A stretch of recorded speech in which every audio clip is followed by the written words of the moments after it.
Hi, everybody. This is Silvio Canto in Dallas, Texas on Tuesday, May the 31st. And welcome to our commentary. I got to begin today with a couple of quick birthdays. Number one, Clint Eastwood is 92 today. Clint Eastwood is 92. Now, he's been around for a long time, but man, 92. And anytime somebody turns 90, we say happy birthday on our show because that's not easy. It's getting easier now with time, but not easy to make it to 92. So happy birthday, Clint Eastwood.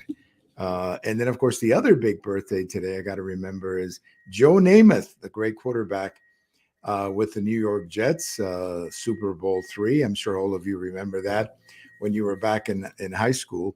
But Joe Namath is 79 today. He's the one, by the way, the younger generation will know who Joe Namath is because he's the one who keeps doing all those Medicare commercials on television that your grandfather and your grandmother keep an eye on. So Joe Namath, 79.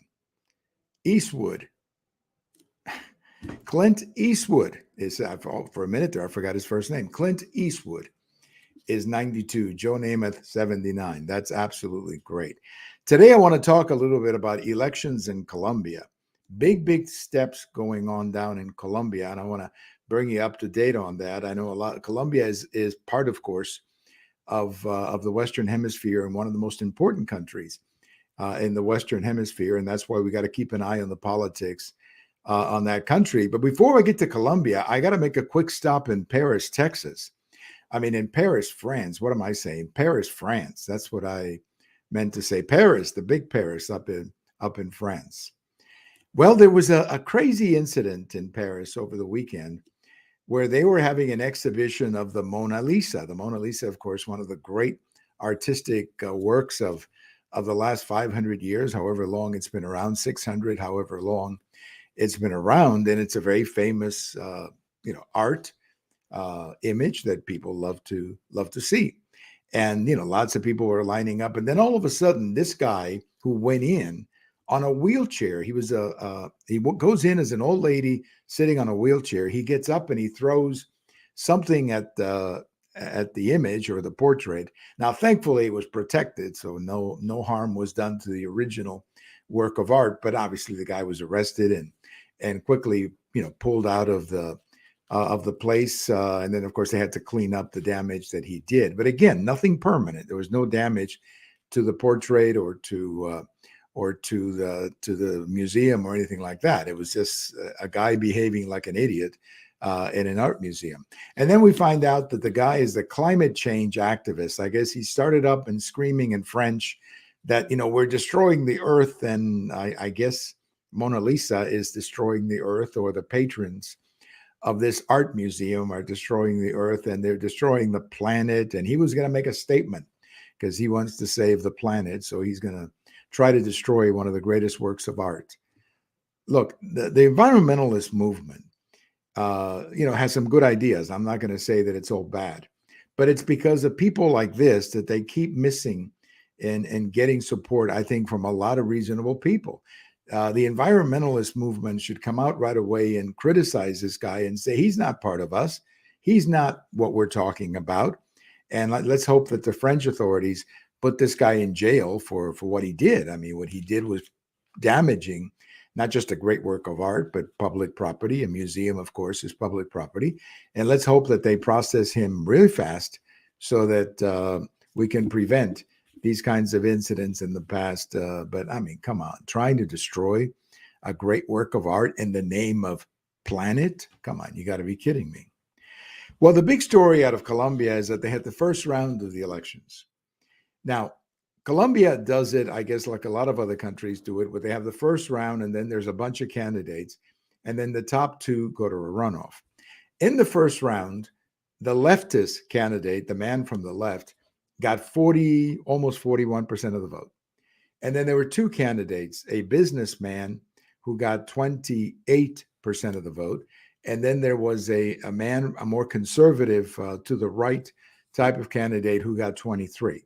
So the good news is that when they go to the second round, and by the way, the guy who came in third has already endorsed the man who came in first. So I think you've got a pretty good foundation here for defeating the leftist candidate, who I think would be a disaster for Colombia, a total, complete disaster for Colombia at a time like this. So let's hope that people vote the right way. But right now, it looks good. It looks good because I think many people were afraid of the left getting enough votes to win this election. But I think it's going to be a lot more difficult in the second round for the man from the left to get 51% of the vote and win a majority of the vote. I think it's more likely that the businessman who came in second with the support of the number 3 candidate, and I'm sure there may be other endorsements, but I think when you look at all the endorsements, what you're looking at is a close but majority victory for the center in Colombia. And that's good for the country. As I said before, the last thing Colombia needs right now is a candidate from the left who's associated with Maduro in Venezuela and with Castro in Cuba. That's not what Colombia needs right now. And I'm glad to see that the voters in Colombia are thinking correctly about their future. They do not need to become Venezuela. There's already one Venezuela. There's already another Cuba. And that's the way it should stay. Colombia should continue being a democratic country with problems like every other country, but at least not in the hands of a politician from the left, because that, of course, is the end of Colombia, or at least the Colombia as we know it. So good going to the voters in Colombia. And I think we're all going to be pretty happy with what they decide in the runoff, which is coming up on June 19th. So say a prayer for Colombia. They need it. They're not out of the woods yet, but I think it's looking better and better for the people of Colombia now that the guy at the left doesn't have the votes to win, unless something goes deeply wrong. I don't see how he can win. Well, obviously, there's a lot of talk about Uvalde and what are we going to do. Look, it's a horrible situation what happened in Uvalde. There's no pretty way to explain that with these young kids who were killed. It's just absolutely horrible. But we also have to get serious about this and realize that just simply changing gun laws is not going to have any impact. We've got to get serious about the culture that produces these young men. And I also think we're going to have to get serious about telling the country, especially the young people in high schools and so on, if you hear about somebody threatening to kill somebody, if you hear about somebody posting online that he's going to kill people, if you see strange behavior, tell your parents. And I'm sure your parents will do the rest of the communicating for you. But tell your parents, look, there's a guy in our school who's talking about hurting women. There's a strange guy in our school who's torturing cats. Well, tell your parents or tell your teachers or tell your principal, because we have got to find out who these young people are before they do something bad. After they do something bad, there's not much we can do. All we can do is have funerals, as we're seeing in Uvalde, Texas. The other thing that we have got to do is we've got to secure the schools. And I would put this on the principal of the school. I would say that principals are now going to be responsible for making sure that their doors are locked.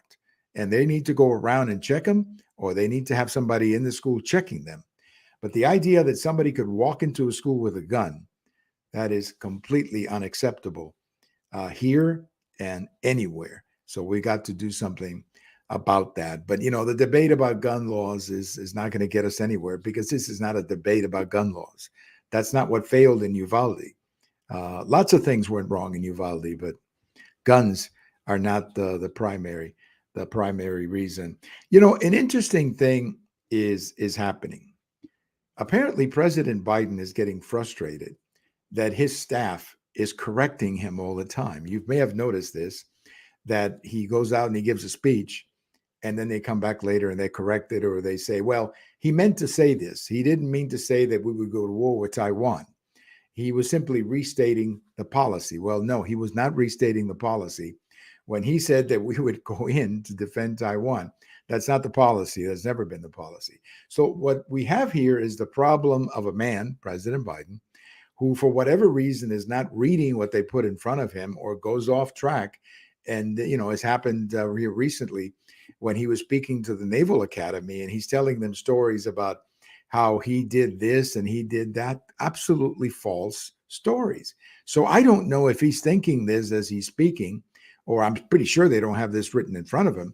And he goes off and he starts wandering here and wandering there. And then that's how we get all these stories that they have to correct later on. Now, let me say something about Joe Biden. He used to do this when he was a senator. Even when he was younger, he was always a storyteller, and he would inflate stories and say a lot of crazy things about what he did that he never did.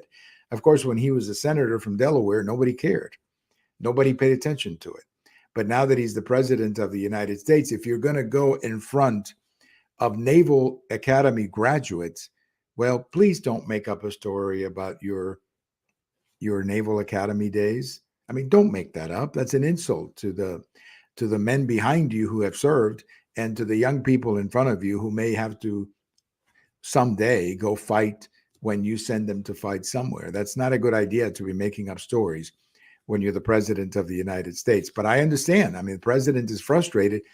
I think he's probably frustrated because he doesn't know what he's saying, and he doesn't know that he's lying. And that's probably why he gets frustrated, at least according to a story from Byron York, who's a pretty good reporter in Washington, D.C. Well, thank you for listening. Have a great day. This is Silvio Canto in Dallas. I hope you all had a great Memorial Day. And this is the last day of May. So this is the last time we'll talk about the month of May. Starting tomorrow, we're in the month of June. Bye-bye, everybody. We'll talk to you later.